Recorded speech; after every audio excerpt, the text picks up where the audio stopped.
Oh man. Um. So this is Ivy Speaks, and hi guys, we're here. We're back.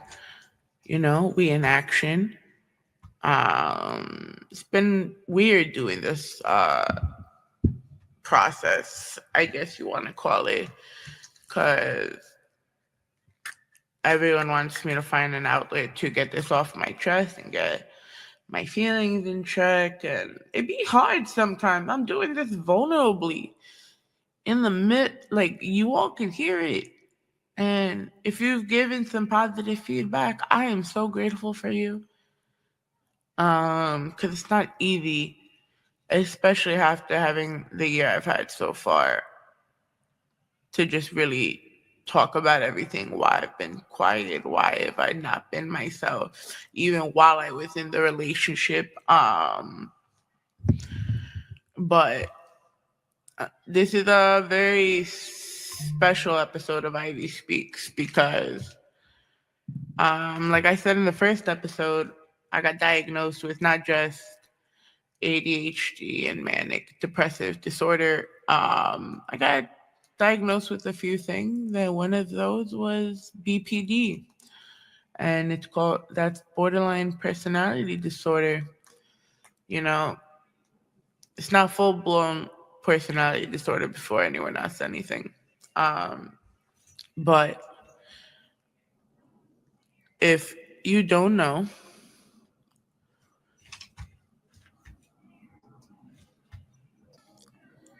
if you don't know, um, BPD is not just a diagnosis. It's not just a disorder that tells you how to function and how to regulate. It's such a horrible navigating complex. It's a misunderstood world.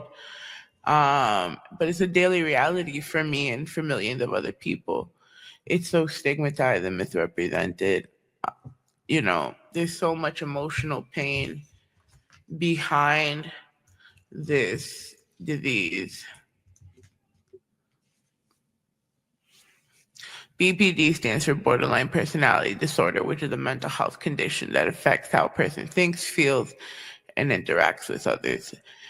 People with BPD can experience intense emotional and unstable relationships and have an extremely distorted sense of self. When people have BPD, certain symptoms include emotional instability, sudden mood swings, fear of abandonment, unstable relationships, impulsive behaviors such as unsafe sex, spending sprees, substance abuse, or reckless driving. You have a really fucked up self image about yourself. There's times where you want to have self harm or suicidal behavior, intense anger, paranoia, and a lot of people, and as time went by over the last year and I reflected a lot on certain things, it was like, wow, were a lot of the things I did because of the BPD, was it because of the ADHD, or was I just that bad of a person? And a lot of people don't know what that feels like for you to have to second guess your decisions now all the time. Um, let's just really get into it. But welcome back to Ivy Speaks, everyone, where real stories meet the raw truth. In today's episode, we open a deeply personal and important conversation, one that breaks silence, challenges stigma, then holds a space for healing. We're joined today by Sarah Rose, the inspiring founder of BPD Beautiful, a platform dedicated to borderline personality disorder recovery, education, and empowerment. Sarah's story is one of pain, growth, resilience, and reclaiming identity. So her voice and mission should become a beacon of hope for those often misunderstood or unheard. Um, this episode contains vulnerable, emotionally charged discussions around mental health, including the personal experiences of BPD, trauma, and recovery. We honor the courage it takes to share and listen. So if you're in a sensitive space emotionally, we encourage you to take care of yourself as you engage with us in this episode, or return to it when you're ready. And if you need someone to talk to, reach out. because it's hard. And if it hits too much to home, just know you're never alone. But let's break the stigma one story at a time. This is Ivy Speaks, and today we're speaking beautifully with Miss Sarah Rose. So I'm here with Miss Sarah Rose. She's a badass. I'm just telling you all that now. It's the most adorable dog in the world. But she is the vocalist bassist of Them Versus Her. She is the creator of BPD Beautiful. She is an author with a book coming out very soon. She advocates and she is a proud mom. So everyone, this is Sarah Rose. Hi. Hello. Hi. Thank you for having me. And thank you for being here, hon. We can't just do this without a nice round of applause. Like, okay, now you guys. We have to make sure you get your applause. Of course, you know, while this is supposed to be a serious talk, you gotta make people smile. That's true. So for those that don't know, tell everyone a little bit about yourself and tell them how you started this journey with BPD awareness. Well, let's see. I'm based in Long Island, and in 2018, 2019, I was diagnosed with BPD. At that point, I had been in therapy for probably like 11 years. Yeah, by then it was about 11 years of therapy, and they just finally, found the BPD. So I was already kind of pretty long into the journey, the mental health recovery journey. And I was able to start DBT right away. That was a big blessing because it can be hard to get into DBT. And it took about a year of that for me to finally reach remission with BPD. And that's pretty quick, but I think it was only because I had all those years of therapy first. And as I was in DBT, I decided to start a blog. That was probably my third blog by that point. So it kind of just felt right to do. And one thing led to another, and it just slowly grew over the years into BPD Beautiful and what it is today. It's a lot more than just a personal blog. I haven't written my own blog in probably going on a year now. And it's now like sustainable on its own. We get a lot of guest posts. We have writers that send pieces in. And my team and I just try to create authentic content that provides practical tips, not so much the doom and gloom or, the depressing memes that you see all over social media. If we just try to bring positivity and inspire hope that, remission's possible. It's not a death sentence. And over the last 5 years, as well as, growing BPD Beautiful, I started writing a book. It was supposed to be a memoir. It turned into this fictional story. And I had a lot of fun with it, with the creative side. And my band recorded a soundtrack for it, an album. And we're going to be releasing those. We wanted to release it this month, but we got delayed with different aspects of the release. So we're hoping for September or October. Not sure yet. The release date has not been finalized or announced. So now it's just getting everything ready and meeting up with some cool people like yourself. Well, I definitely do appreciate that. When I saw on the BPD website that there is actual hope for remission, I was actually very confused by it because at the same time too, I've been in therapy for, I think I moved back to the boroughs back in 2015. Mm-hmm. And then I kind of made the conscious decision because I was always just depressed and I hated being back home. Like it was so bad that I just didn't want to be here. I wanted to go back to New Rochelle and live upstate and do whatever I wanted. But then, my therapist said I was depressed, but he never, even when I started going to get through mindful care in Long Island, they pretty much said, hey, Maybe you should go through this full analysis because yes, if they're a therapist but they don't have those qualifications to diagnose further, you could be living with something more than depression. And it was just such a back and forth thing because my therapist was not with it for the medication. He's more of the, let's talk through it, let's work it out, let's go Yeah. through the natural ways, because I was always that type of person that didn't want to go on medication. I felt like I come from an old school Greek background, so it will tell me, to me, it's like, oh shit, I'm fucking crazy type shit. But what was that point where you said, hey, I want to go find out if this is BPD. I want to be able to understand more. I at that time I was in the therapy for all those years, and I kind of became very like obsessive over personal development and like mental health because I was just, I struggled for like 2 decades and I just really wanted to feel better. So by then I was Googling a lot of stuff. I was constantly reading like other people's blogs. And I don't remember how I stumbled on it, but I stumbled on borderline personality disorder, and I read it and I was like, holy crap, this describes me. And it was shocking. And it took still like a couple of months for me to even like find a place to have an evaluation.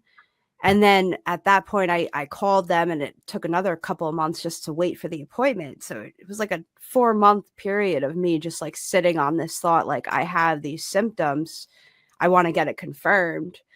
And then when I met with the psychiatrist who did the evaluation, she, she told me, she's like, yeah, there's treatment for it. Like this isn't.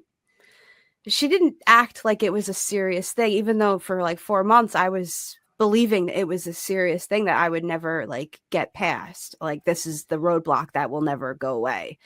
But when she told me like there's treatment available, like you'll be okay, like that kind of just gave me hope. I didn't really believe her, but it gave me a little hope. I was like, well, if she's saying it, like maybe it's right.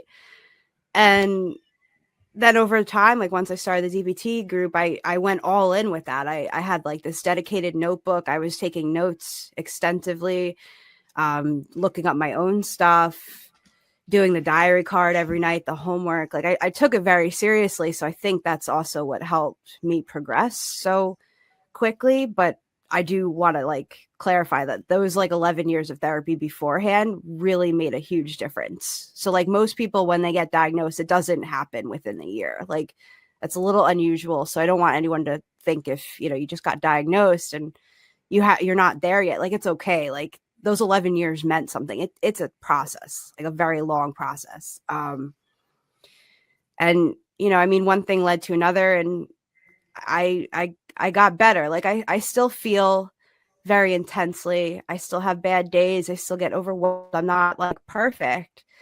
And and those intense feelings don't really go away. It's like it becomes a part of you. The difference now is that I'm able to like pause and regulate and talk myself down and reason with my like those distorted thoughts that might still spring up here and there. I can reason with them and kind of just challenge those thoughts without just accepting them as fact right off the bat. So it's gotten gradually even better too. After remission, it's still, I was still improving. I'm still improving today. One thing I learned when I got diagnosed with BPD, because when they did my evaluation, I kind of had a really bad meltdown on them. Because when they go into that whole process of analyzing and trying to figure out what's going on, they make you revisit, your family aspect, your home aspect, any possible trauma. Then me, I got the gold mine of living with trauma in like both sides of my family. But a lot of people think that it's more of a biological, like some people would think that BPD is a biological response to trauma and your environmental factors around you, but a lot of people just say it's more of a just a chemical imbalance. Yeah. What are your thoughts on that? I mean, it's hard to say because there's experts who are much smarter than me, like they conflict. I feel like it must be a combination of both, and then also genetics. Like I have family members that were diagnosed with BPD as well, and I did have childhood trauma, and I think it's just like a factor of all that. Like, you know, if you have relatives who have the condition, who have that brain chemistry, like you're more prone to also getting it. Like as you get older, you're going to develop it too. I have met people who have no childhood trauma that they know of and still have BPD. So I would think that it's a combination. Like that's why no one's really found like the root cause, is probably because there's multiple causes at play. So I want to say shout out to your boyfriend, right? Because he's the one that really put this together. And Yes. honestly, I wouldn't have met him if he didn't try to have your band come for the give back. And I will never know how the fuck we actually got to the conversation of this because I don't talk about my diagnosis. Yeah. Um, but shout out to Anthony. Yeah, Anthony he just joined the BPD Beautiful team recently. He's actually doing like outreach. So he's doing a good job. He's finding people to talk with, and he just happened to know you already. And you know, it's pretty cool. But what he told me, like he ain't going to the trauma part of it because that's Yeah. your personal business if you choose to speak on it. But Oh, I'm an open book. You can ask me I anything. mean, you'll tell us your story, but when when you think about it, right? Because like I was in therapy almost 15 years. Yeah. No one knew. Like, but that's also I feel like that's also a shitty part of the medical system as a whole because I was diabetic for 5 years before they diagnosed me. So I'm batting 2 for 2 when it comes to the medical profession. Yeah. But you kind of when you get evaluated, you go through the process. Like me, I'm about to be 33 years old, so that means I've kind of did stupid shit for 20 years. Did it ever make you kind of question, like, is what you're doing because of something you did and you could take accountability for it, or is it the trauma and the BPD? I would think it's kind of both. Like, you know, I mean, I did a lot of messed up stuff when I was younger. I would even say that I was fairly narcissistic as well, which is common. A lot of people with BPD have like narcissistic parents, or they've experienced narcissistic abuse as a child from someone. And you know, I mean, there was definitely a point where like when I was in therapy, I was holding back a lot, especially when I was younger, because I was dealing with so much shame. So I didn't want to be like completely upfront. And then there was also an aspect of like when I would meet with my therapist every week, I was fine for those hour appointments. The rest of the week I was falling apart. So she never really saw it. And I think that's why it went under the radar so much. And my first therapist actually, um she had an old school belief that like people with BPD don't change. So this was like 14 years ago, and I remember now. I don't know how I even thought of this, but I was like 19, and I found out about BPD, and I said, "Do you think I have that?" And this was the old therapist, and she said, "Oh, there's no way." She's like, "There's no way you have BPD. Like people with BPD don't change.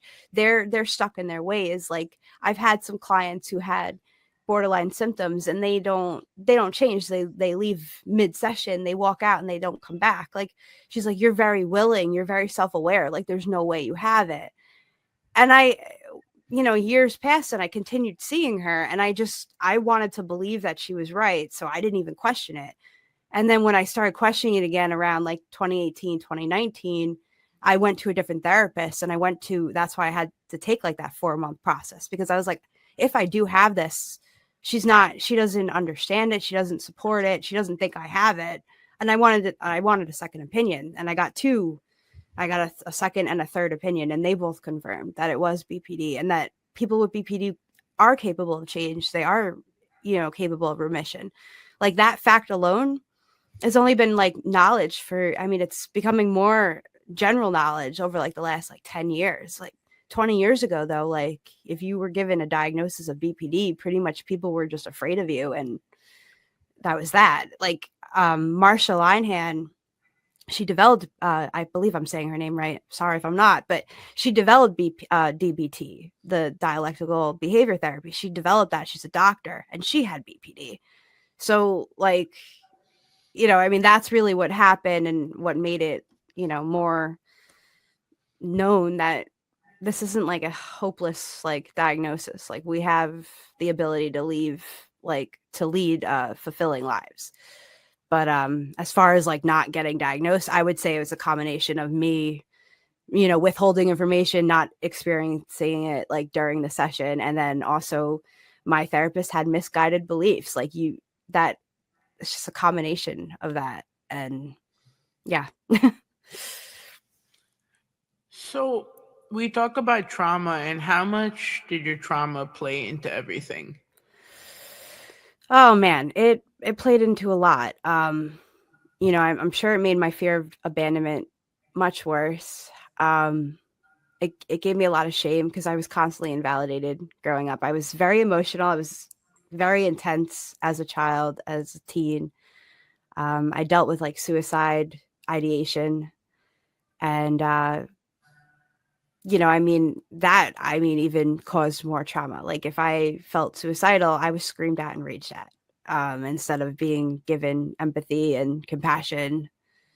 So I would say it definitely made it worse. I don't know if it was like the root cause.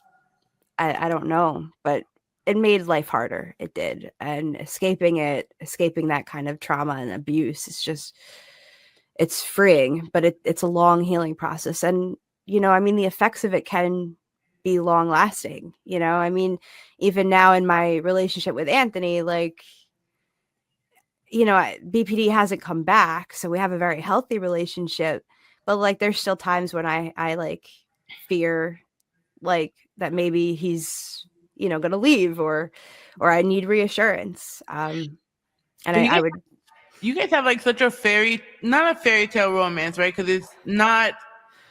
But I remember when Anthony posted you got engaged. yeah. Because I just met him and I was like, wait, but it said, like when you go by what Facebook says, like, oh, Facebook says you're single, so I'm like, all right, whatever. I'm like, oh, okay. And I'm reading this, right? And I'm still like,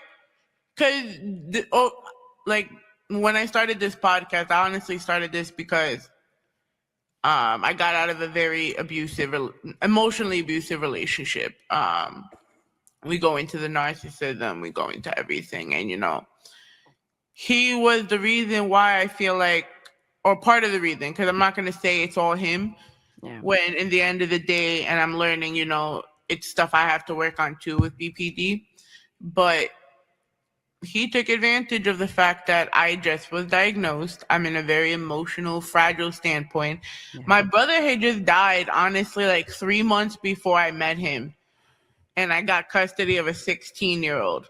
Oh my gosh. Now, mind you, like to make it on a short thing, my brother died because of consequences my dad and my family did, which fucked us up for 30 some odd years.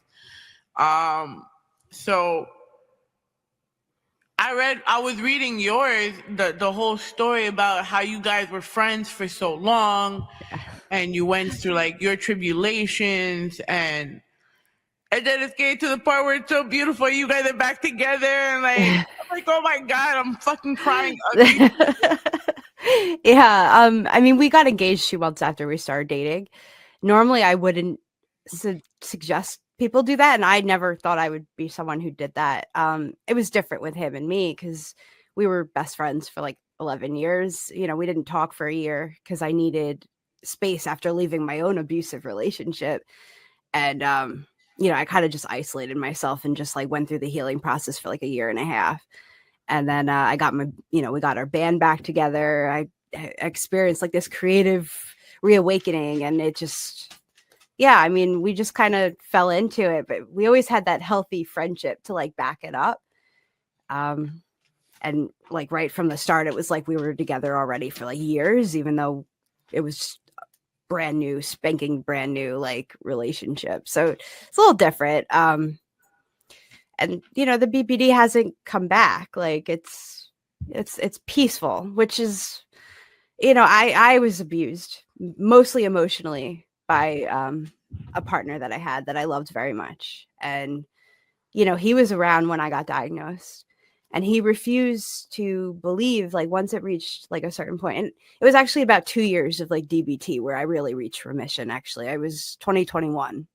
So yeah, it was like 20 to, yeah, it was about 2 years, 2.5 years, not a year. And he was around for that. And, you know, I mean, it's weird because I will say that a part of his abuse is what made me start taking more accountability for myself. I'm not saying like he helped me in any way, like he made things a lot worse. He just made you realize that if you're not going to be there for you, you're going to have to be there for yourself. Exactly. I'm going to have to be there for myself, take care of myself, save myself. And I have to hold myself accountable because you know, I wasn't perfect either. I would say I was the victim, but I wasn't perfect. I made mistakes. I didn't know how to have a healthy relationship. And so even with like partners before him that weren't abusive, I was still very toxic because, and I hate describing myself as that or describing anyone that as that, but it's the truth. Like I was very toxic. You know, my fear of abandonment was so great that it would have me like reacting in ways that I wasn't proud of. And I just didn't know how to regulate myself. So like I had to learn how to take accountability and really realize that like, yeah, I didn't cause all this. Like I didn't cause these symptoms. And it's not fair that I have them. It's not fair to me or to anyone around me, but it is my responsibility to like take care of it and change it. So there comes a point where you have to like remove that victim mentality and that label. Like, yeah, you were a victim, but now you're out and now you have to stop seeing yourself as a victim and start seeing yourself as like a fighter who's not going to give up and who's just going to keep trying to do the right thing and do right by your loved ones and by yourself. And you know, I mean, your relationships get healthier as a result. Like once I left that relationship, I ended up cutting off a good amount of people because I was realizing like when I was sick and I wasn't in remission, I kept a lot of these people around who also had these like either similar traits or symptoms or like cluster B personality styles. Like when you have that, you tend to attract people who also have it. Mm-hmm. So a lot of my relationships and friendships were just very toxic. So I did kind of go into an isolation mode where I was just like alone. And I started making new friends and like finding myself. And then I got back in touch with like Anthony because him and I had a healthy relationship. I just needed that space because he reminded me of my relationship so much because he was around for it to see it as my friend. So, you know, I just, yeah, I don't even remember the original question, to be honest. No, and I realized how much things had changed as far as my relationships with them. Yeah. You know, because it was the week before at the last family event, they're like, you need to forgive because your soul's gonna go to heaven and I want you to go to heaven with me. And I'm like, yo, I hope you know where, after all the mistakes I've made, after everything I've done, after everything this family's done, if there is something called heaven and I make it there, then I'm lucky. Because nobody has a pure soul. So no matter who you apologize to, if they don't forgive you, they don't forgive you. Yeah. And that's like the harsh reality of it. And it's like you kind of learn when you go through this process that you don't belong in certain places. Yeah. And it's perfectly okay. And it sounds so fucked up that I'm saying it on a fucking public platform too. But what was the one thing you learned the most about having to get out of these mindsets? I mean, with the mindsets, I would say that it's very important to learn boundaries, to not just know what your boundaries are, but to respect your boundaries and maintain them with other people. And then that also, carries over into other people's boundaries. Like with BPD, and being dysregulated, I didn't really respect boundaries, before remission and before all like this therapy that I did. Like, so that kind of made me a toxic person, because you need to respect people's boundaries. But to me, like at that time, boundaries kind of meant like they were shame inducing. Like if someone told me no, it hurt me to my core. It made me feel like, oh, I'm flawed, I'm not lovable. But that's not true. Like boundaries are healthy for everyone. They help us get our needs met. They help us make sure that we're helping other people get their needs met. And they just, it's just a respect thing. So that was one really big thing that I had to learn.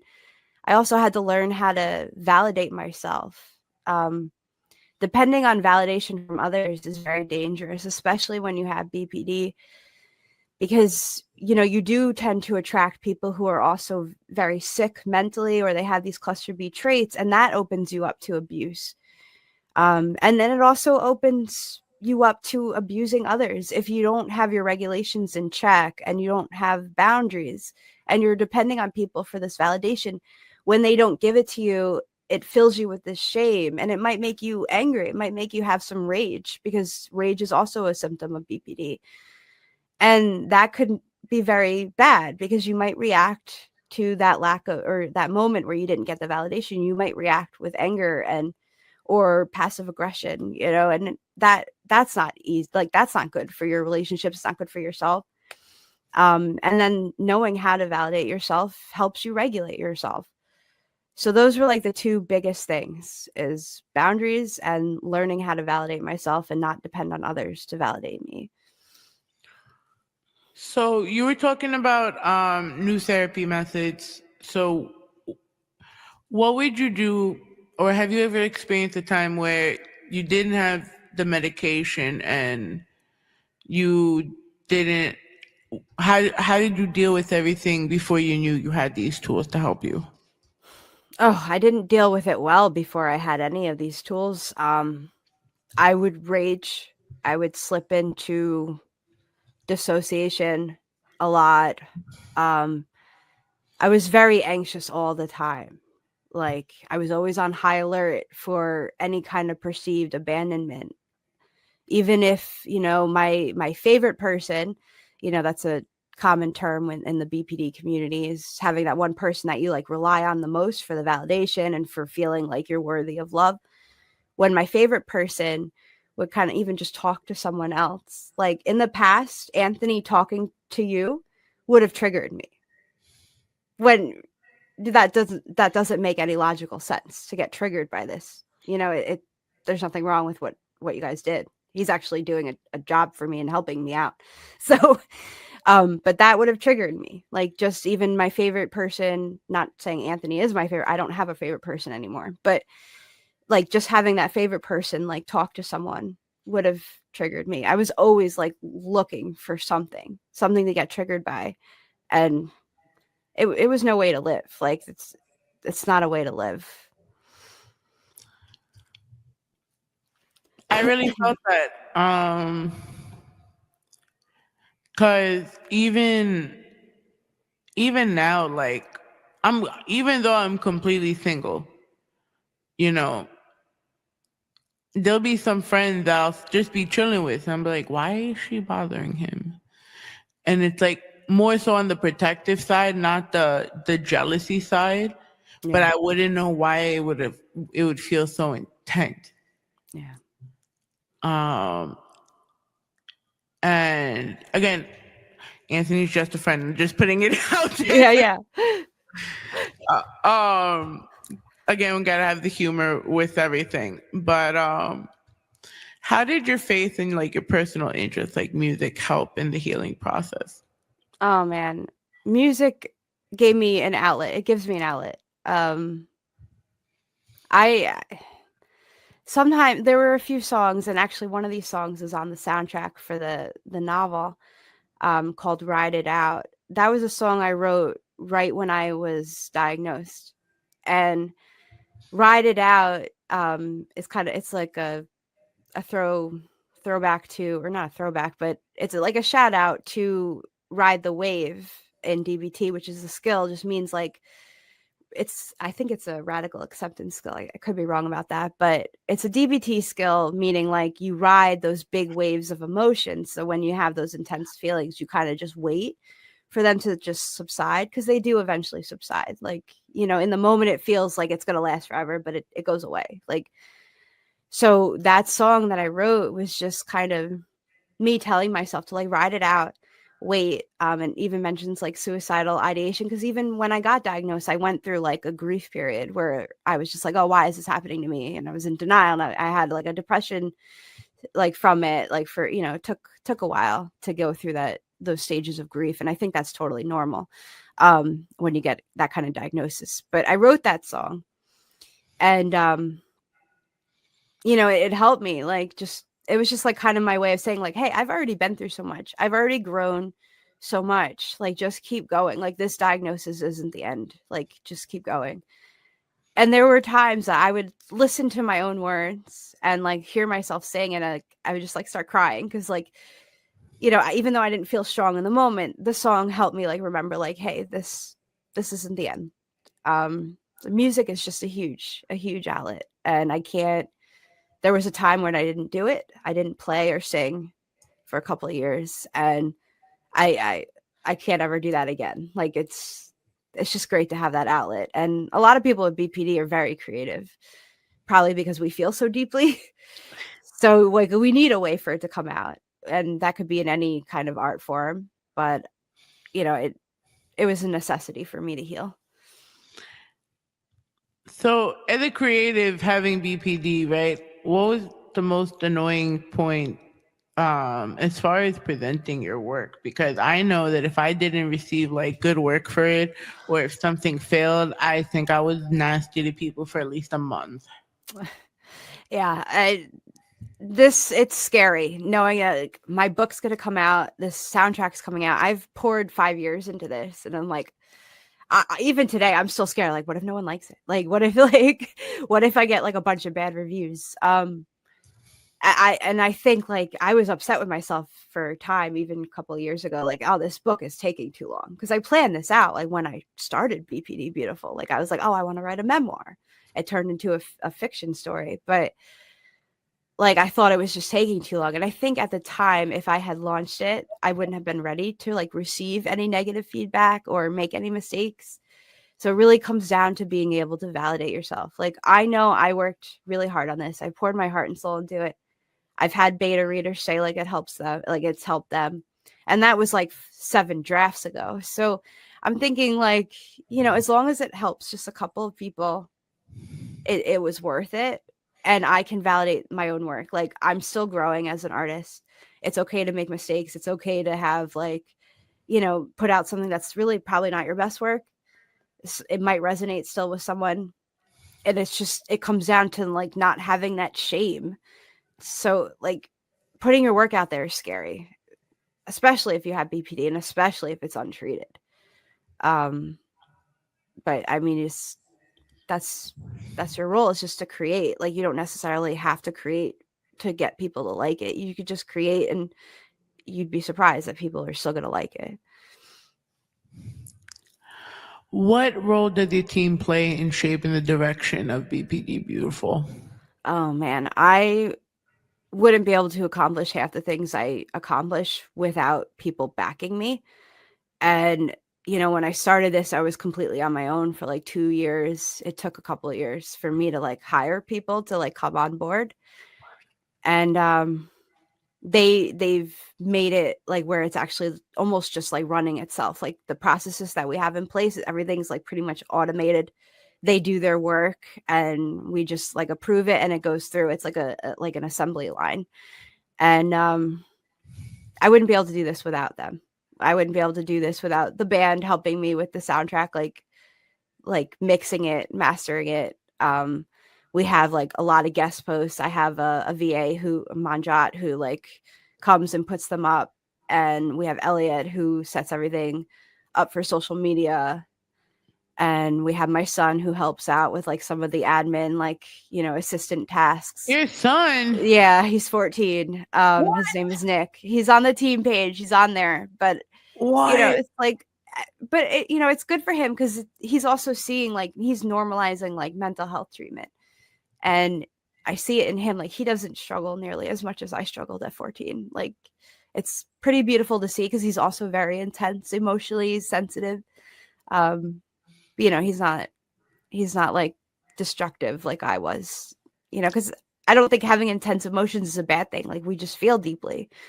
It could actually be pretty beautiful as long as we're able to regulate those thoughts and those feelings. What is his reaction to all of this and empowering yourself through this journey of BPD Beautiful? I mean, he doesn't act like anything's unusual about it. I think it's just so normal for him. I mean, he was like 10 when BPD, or even 9 when we launched, and he wasn't involved, and he didn't even know about my diagnosis. Like I didn't tell him until like right before he joined the team. I was like, hey, I've been doing this because I did it anonymously. I did it under the name Audrey Harper for a couple, up until like last September. I was doing it without showing my face. So, it's just a normal day a normal day for him. And I'm glad you said that because that you had used the other name, the assumed name. What inspired you to really just come out of the shadow and turn your personal blog into a comprehensive resource for BPD recovery? Well, the comprehensive resource was always on my agenda. Like right when I started, I was like, I eventually want, like I had this long-term vision. I'm like, I want to grow it to this. And I still have a lot of visions for the future. Like we've only scratched the surface of what I really want to take BPD Beautiful. I eventually want to like open it up to other like conditions too, like neurodivergence, like autism, CPTSD, like all these things that are usually diagnosed with it. So that's one part of the long-term vision. But I mean, that was kind of the vision that I had right from the start. I just didn't know how I would get it there, and it kind of just naturally happened over time. Um, oh my gosh, I've totally forgot the question now. Um, how did what inspired you to really just come out with? Oh yes. It was after the book was like, this is probably like 3 drafts ago, or maybe 4. And I brought it up with Anthony. We were at band practice, and none of my personal friends really knew about it except for like the people I was really close with, and Anthony was one of them. Even my family didn't know I was doing this, like behind, it was like a secret life. And I mentioned, like, he had asked like, oh, can you do something on it? And I'm like, oh, I can't, like I have the book, I can't commit to that. And our rhythm guitarist Howie overheard me, and he's like, wait a minute, you have a book coming out? And I'm like, oh gosh, like, yeah. And he was like, I'm really interested in hearing about this. Like, he's heard my lyrics, he's like, I love your writing, I want to hear about this book. So I sent him the link, and he's like, he kind of inspired me to like, come out with it. Like he didn't flat out say like, oh, you should just show your face, like, but like he's like, you should, this is big, like you should tell people. And so I was like, all right, you know what, like I kind of always had it in my head that I would eventually like do away with the fake name and the fake stock photo that I was using. But I just didn't know when it would happen. And when I did it, it was very freeing, but it was also very scary. Like I kind of like went into hiding for a few months after, because I'm used to just putting my story out there, but having no name attached to it, no face. Like it's a lot scarier once you start putting your face out there. Like, yeah, I'm in remission now, but like when I started, I wasn't. So, I was worried about like stigma. I didn't want, like, if I wanted to go and get a job interview, because I wasn't doing it full time, and I'm still not doing this full time. I do have a full time job. Do You you know, actually think that you have a disability? Because what people don't know is apparently if you have diabetes, if you have mental health issues, you considered disabled mm, according to New York State. And I'm sitting here like, okay, so if I don't disclose this, do I get fired? mm, I don't think it's. I mean, you have the HIPAA laws. It's no one's business what you're diagnosed with. Um, in my opinion. I don't know the law that well, but I don't think you have to disclose that at all. And I don't think it's grounds for termination if you don't. It's your own personal business. Um, and like speaking on disability, like, yeah, it is a disability. Like, I don't want to invalidate that. And at the same time, I've also experienced with other people in my life that like disability can also be a weaponized term to where people say you're incapable. So it's like a balance between like validating that, like, yeah, this is a condition that can make you struggle in certain areas that other people aren't, struggling in. And at the same time, you don't want to let that term be weaponized against you and make you think that you're not capable of doing things in your life that are fulfilling and meaningful. So it's I mean, there was a time when I was very, very sick. And I was even, considering trying to get disability for myself. I couldn't really work. I couldn't function well, and sadly gets not everyone gets disability for something like this, even if they really need it. So yeah. How so not like as we're talking about it, because it's the mind affects the body so much. What has been the longest? Because I know I would have a bad anxiety attack and my body would be shot for 3 days. And I wouldn't know how to fix that. Um, how does BPD Beautiful help kind of navigate through those type of obstacles? I mean, we do put like a lot of like practical tips. Like a lot of it is influenced by DBT or CBT therapy models. Um, it's like really like our social media pages are like jam packed with like different tips that people have told us are really helpful. Like it's a little unique, or and probably not so much anymore. More people have started creating their own content as well. But like, we try to like keep it easy to digest, like, because sometimes it's like you have too much going on. It's like very overwhelming when people are just like throwing this advice at you, and it's like, where do you even start?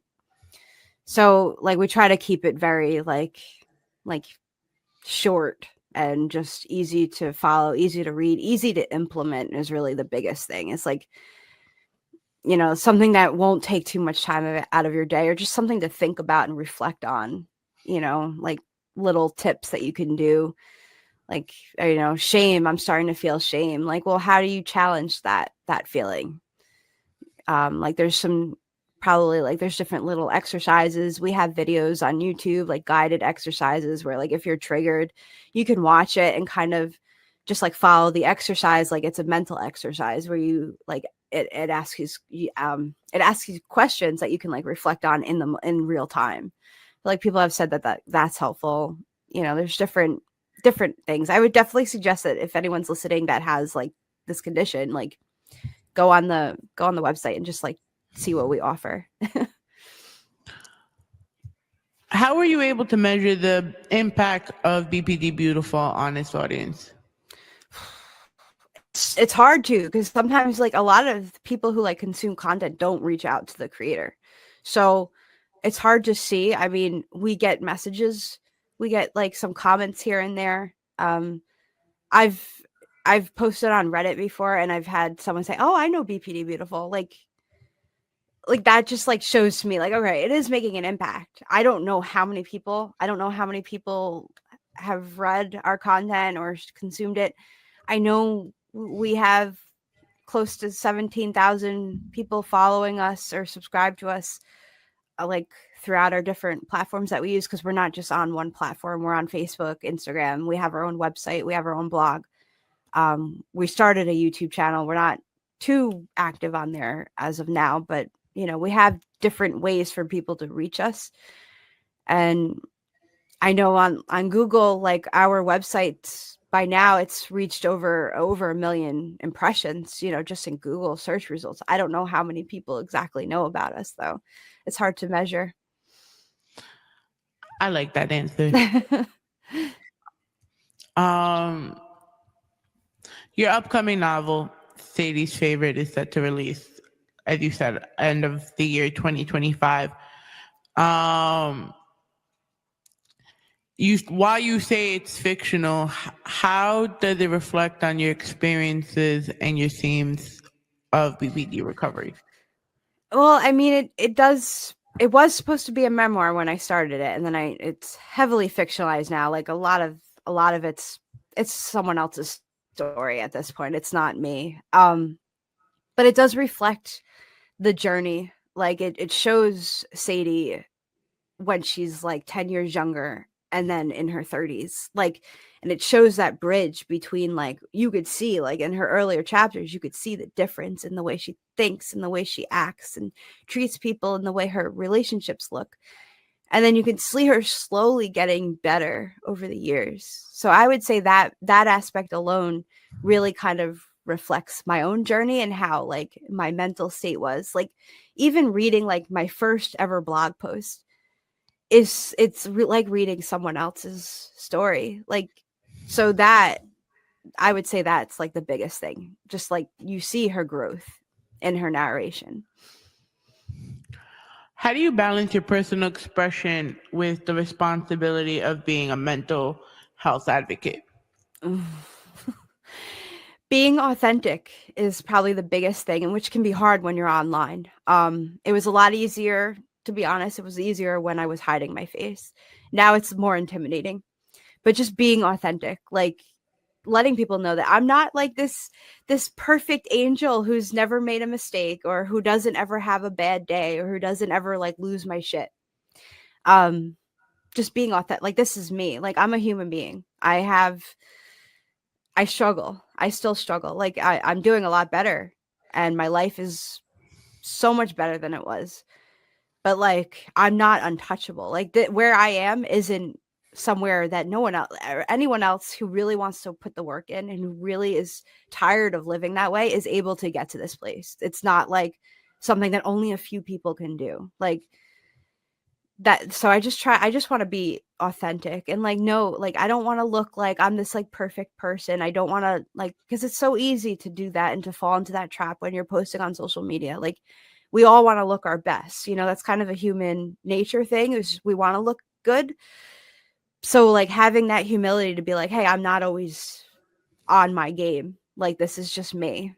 That's probably like how I've always just approached this. Like I don't want to sugarcoat things or make it seem like I'm living this perfect life, because then I'm not helping people. I'm just going to make them compare themselves to this false image, this woman who doesn't actually exist. And then I'm just setting them up to fail, because a perfect life is not attainable for anyone. It doesn't matter if you're in remission or if you're untreated or if you're just starting. Like that perfect life is never going to happen. When I first started my recovery journal, like even journey, when I was even like 19, before I got my diagnosis, I really thought that having that remission state, I didn't know the word for it at the time, but I really thought that getting better meant I was never going to have a bad day. Like my brain was so all or nothing at the time. I really thought that. And it's just, and I know that there are other people who probably feel that way too. They're like, you know, if I'm not doing well unless like A, B, and C happen perfectly. Like that's just, you have to give up that dream and just realize that like storms are still going to come, but now we're going to be better equipped to handle them. What? So it's gonna be a two-part question. What advice would you offer someone newly diagnosed with BPD, and how would you advise their loved ones to help support them? Yeah, that's a great question. And I do want to just note that BPD Beautiful is for warriors. We call them warriors, and for the loved ones. So like anyone can access like us and try to get some help. But for my advice, for someone newly diagnosed, I would say allow yourself to go through that grief process, because there's going to be a grief process. You're finding something else, something out about yourself that you may have not have suspected, or maybe you did and you were worried and you were trying to get confirmation that you don't have it.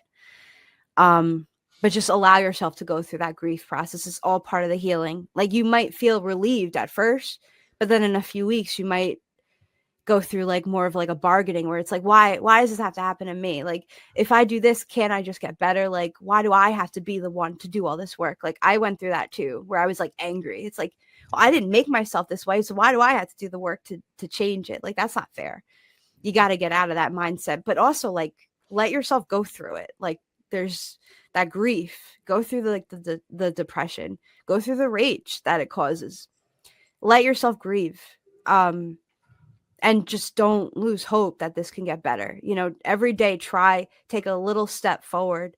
So just a little step forward, like something that makes you feel a little bit better, a little more human, a little more worth something, because you're worthy. You know, just take a step forward, just one little step forward every day. And if you need that day where you just like, I just need to lay in bed all day and watch Netflix and do absolutely nothing, take it. You know, see how you are in the moment, just reflect on how you are, because I know like when you have BPD, your feelings, they go up and down, and they can do that all day, every day.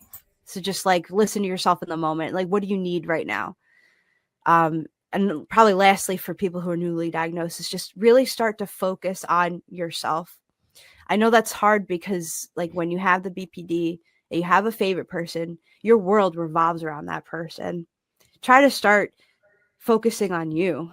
Like, what do you like to do? Discover yourself. Like, I know it sounds lame. Like, take yourself out, do things on your own. Like, just get used to being alone, because it's really not that, it's not as scary as it seems. And once like you just get to know yourself more, you like kind of prepare yourself to fight it. For loved ones, I would definitely suggest that anyone who's had a loved one diagnosed with BPD, they should do their research. They should be watching podcasts or videos, listening to podcasts, reading blog posts from people who have BPD or just about them. Just get educated, learn all that you can, and really learn how to validate people. Learn how to validate their emotions, their intense emotions, without enabling them. Because there's a fine line between holding someone accountable and just letting them be destructive. Like, BPD is not an excuse to abuse. It's not an excuse to mistreat people that you love. They have to learn how to do their part to be like stable for you or treat you well if they need to. Not, you know, not to say that everyone with BPD like abuses people, but it does happen. Maybe not because they're abusive by nature and they just want to hurt people, but because they're so dysregulated, they're only thinking about like how they're feeling, and it's hard to step out of yourself in that moment when you're having an episode. So a lot of people with BPD will feel regret after, but in the moment they're so caught up in how they feel that it, like their empathy has to get cut off for a little bit just so they can, it's like a survival tactic really, but they need to learn how to overcome that. And if a loved one is able to validate them, it helps validate their feelings, which doesn't mean blind agreement, but if they're able to validate how they feel, it can help the person with BPD regulate themselves and get themselves to a place where they can actually just openly communicate what they're feeling. And that's something I would also say to someone with BPD. There's so much I would say, but one other thing is try to be open about your feelings to people who are really trustworthy, who treat you well, who respect you. Be open about what you're feeling. When you get triggered, say it. Don't keep it in, because that will make those symptoms worse, and it could set you up to be hurtful to someone that you don't want to hurt, because you're not being open. Like, that happened to me a lot. I would hide what I was feeling when I got triggered. I wouldn't tell my favorite person, oh, I'm worried about this. I would just start acting out, and it's not how you should treat people. And you know, it's a journey though. It's a struggle, but there's hope, like for warriors and loved ones. You can, if you both work together, you can get to a place where your relationship is healthier. There's more peace, and no matter what kind of relationship it is. In your view, what steps can we take as a society to reduce the stigma surrounding BPD? There's so many things that society really could do that we we don't do more of, or that we should do more of. I would say just try to see things through like other people's perspective. And if you can't, like, so a lot of people wouldn't understand like the emotions of BPD. Like, be willing to be open-minded that everyone, we're all our own people and we experience the world differently. And there's no right or wrong way to experience things. So it would really be nice if like we as a society could be a little more open-minded to the fact that not everyone is, a neurotypical. Like, we're all expected to act like that, but not everyone is that way. And like, just realizing, like, if society could just realize that, like, we're not incapable, we're not broken people, we're people who are wired a certain way, and the way the world works doesn't really work for the way our brain is wired. So like, just realizing that, like, that alone takes a lot of strength to like get up and go do our daily whatever. Like, that takes strength to know that like we don't really fit in, but we're expected to fit in. Like, if the world and society could just realize that, like, and be a little kinder and more patient, I feel like that would be great. But there's no perfect world. We're never going to get there. We just have to keep trying to educate people one person at a time. Looking back, if there was anything you could have done differently on your recovery journey, what would it be? Probably being open with my therapist more right from the start. And also maybe finding another therapist after she said that stuff about people with BPD, where she bought into the old fashioned beliefs and the stigma that they don't change. Maybe getting a second opinion around that time would have been something that I would have liked to, if I could go back, I'd probably change. Because it maybe I would have been in remission a lot sooner. I don't know. Or maybe it would have just taken longer for me to get to remission. It's really hard to say. Ultimately, I don't have too many regrets about the recovery journey. Like, it all happened the way it happened. And, the main thing to me is that, like, I'm here now, and that's what matters.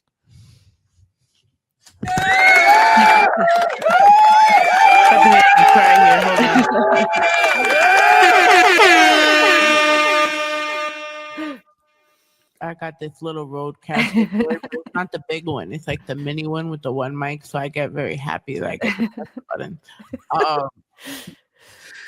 Sarah, thank you so much for sitting here with me. It's not an easy thing. Like I was telling Anthony, I'm like, I hope I don't fuck this up because this will be mentally traumatizing for me too. No, couldn't fuck it up. It is. It's a heavy topic, but I think it needs to be shared, and I really appreciate you having me on, and I'm excited to see where everything goes. So what's next? Oh man, once the book and the soundtrack are launched, we have like some workshops, like online workshops in the works. We have a recovery journal in the works. Like, this is all stuff that will probably be released over the next like 2 to 3 years. You'll see some more stuff.